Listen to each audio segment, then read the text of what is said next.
the US has long had a grievance with Russia ever since the intelligence community formed its view that Russia had indeed interfered in the 2016 election. Right now, though, if you look at where a lot of the action out of the US is, it remains laser focused on China. And every day, it seems, there's another announcement about restrictions on Chinese officials, possibly taking action against TikTok. But Russia, meanwhile, I think has probably settled to number 2 in the United States, at least in the list of malign foreign actors. But this recent news about Russian attempts to go after COVID intellectual property in particular, I think might see a temporary rebalance of that prioritization of foreign threats. Absolutely. Tens of thousands of coronavirus cases are being reported every day in the United States. It has the world's highest death toll. In Australia, where we're imposing restrictions, what's the US doing to fight the virus right now? Look, the story in the United States is a tragic one. And, every day we're up to about, I just looked at the last counts, 68,000 new cases today across the United States. And depending on how you average it, it's about 800 fatalities a day. And if that continues through to the election in November in the United States, some of the models are predicting, a total fatality count that could be as high as 200,000 to 250,000. Look, it's just a tragic set of affairs.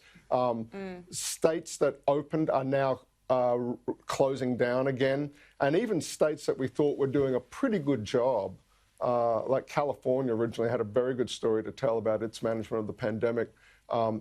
Gavin Newsom, the governor of California, has shut down bars, restaurants. So it's that something that we've seen on a much smaller scale in one Australian jurisdiction, Victoria and Melbourne in particular, is playing out at a much greater scale and a much greater ferocity and intensity to families, to businesses across the United States.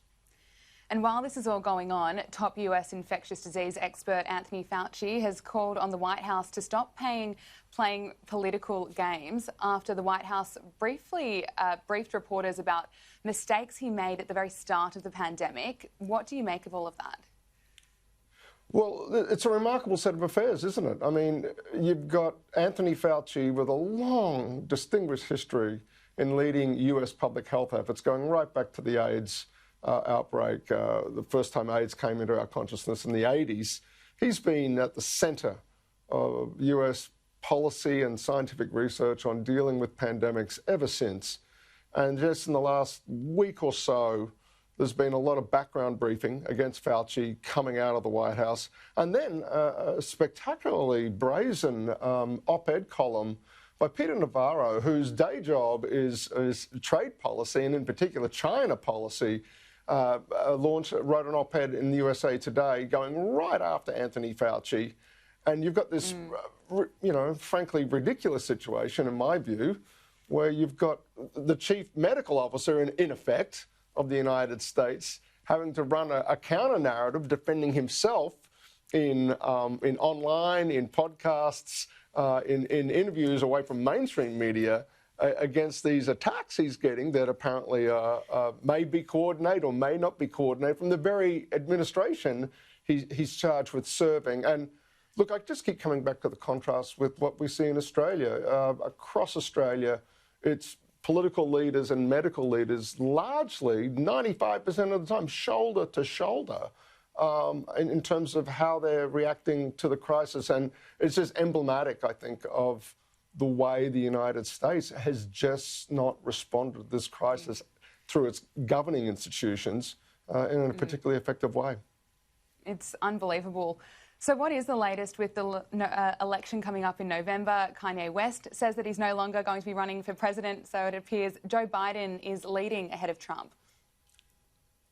Yeah, so 2 polls have come out in the last 48 hours or so, 2 quite respectable polls that have Biden's lead in double digits nationally.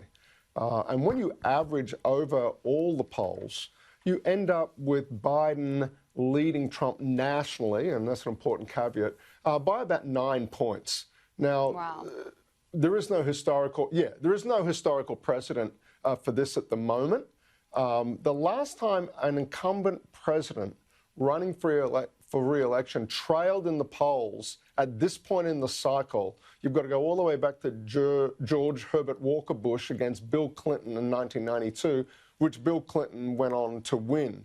And so, and at that point, Bush had just started to trail the challenger, Bill Clinton. We're in a situation now where we've never seen this before, frankly, in the modern era of polling around presidential elections, where an incumbent president is trailing a challenger by this greater margin. And there's still runway there for Donald Trump, but it is starting, the end of the runway is getting closer. And as you've got on screen right now, some of these state-by-state polls are especially dire for the president. These are the states where, notwithstanding his Biden's large lead in national polls, if Trump was able to win in just the right states, just as he did in 2016, he would be re-elected. But it is not good news at all for Donald Trump in those critical states, Florida, Pennsylvania, Michigan, Wisconsin in particular.